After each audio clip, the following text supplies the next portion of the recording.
কবিতা পাঠের সময় এখন। আমরা কবিতা পাঠের মধ্যে ছিলাম, আমরা কবিতা পাঠের মধ্যে আছি এবং আমরা কবিতা পাঠের মধ্যে থাকব। কবি সুমন গুণ। আমরা জানি সুমন গুণ কবিতার উপরে একজন বিশেষজ্ঞ ব্যক্তি।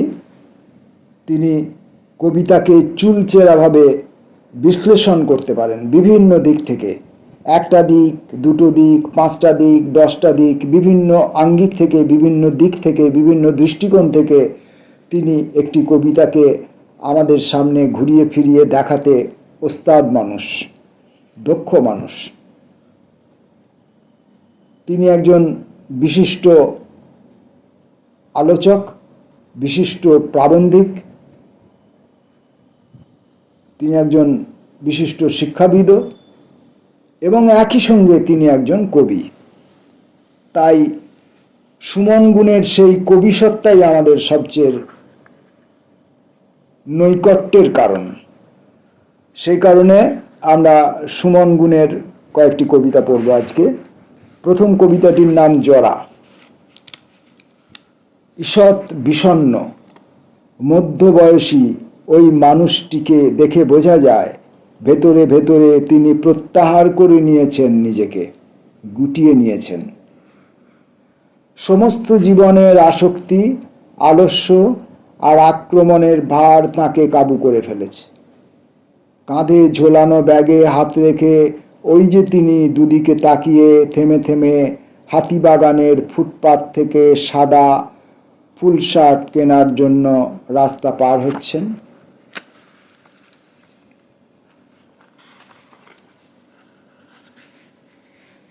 পরের কবিতা সম্ভবত। সেদিন বিকেলে ভেজা শান্তিনিকেতনে 10 মিনিটের জন্য কাজ ফেলে এসেছিলে দেখা করে যেতে।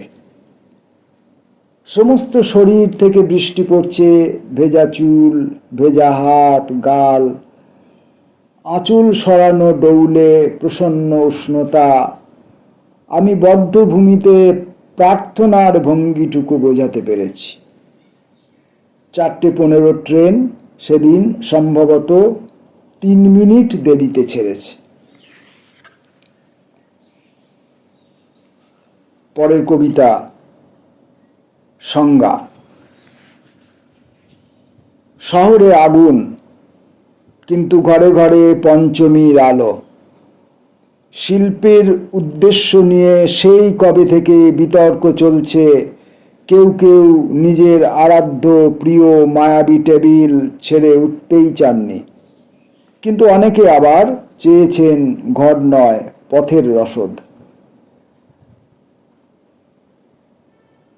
আমি এই বাধ্য দোটানায় পুড়তে পুড়তে কোনোদিন ছুটে গেছি বিপর্যস্ত মহল্লার দিকে, আবার কখনো নিজের সামান্য ঘরে উপাসনা প্রবণ থেকেছি। এখনো নিশ্চিত নই কোন দিকে অমরত্ব আছে। আমি এই কবিতাটা আর একবার পড়ব নিজেকে বুঝাবার জন্য। সংজ্ঞা। শহরে আগুন, কিন্তু ঘরে ঘরে পঞ্চমীর আলো। শিল্পের উদ্দেশ্য নিয়ে সেই কবে থেকে বিতর্ক চলছে। কেউ কেউ নিজের আরাধ্য প্রিয় মায়াবী টেবিল ছেড়ে উঠতেই চাননি, কিন্তু অনেকে আবার চেয়েছেন ঘর নয়, পথের রসদ। আমি এই বাধ্য দোটানায় পুড়তে পুড়তে কোনোদিন ছুটে গেছি বিপর্যস্ত মহল্লার দিকে, আবার কখনো নিজের সামান্য ঘরে উপাসনা প্রবণ থেকেছি। এখনো নিশ্চিত নই কোন দিকে অমরত্ব আছে। আমরা কবি সুমন গুণের কয়েকটি কবিতা পড়ছি। সুমন গুণ সম্পর্কে যতটুকু আমি জানি ততটুকু কথা ভূমিকায় বলেছি, এবং যা বলেছি তাতে এটুকু স্পষ্ট যে সুমন গুণের কবিতা নিয়ে বিস্তৃত করার কোনো ক্ষমতা, স্পর্ধা আমার থাকা উচিত নয়। পরবর্তী কবিতাটি অশ্বমেধ।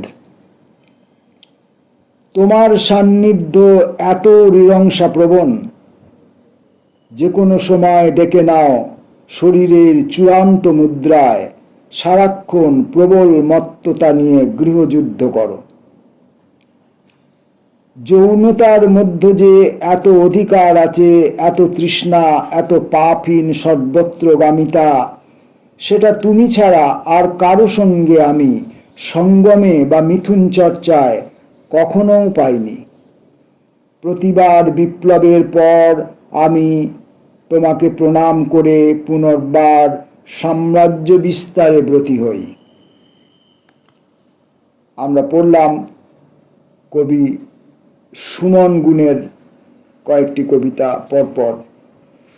আবার ভবিষ্যতে কোনো দিন কোনো ভিডিওয়ে আমরা সুমন গুণের কবিতা পড়ব।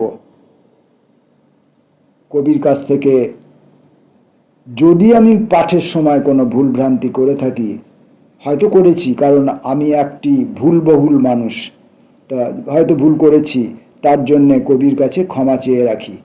নমস্কার।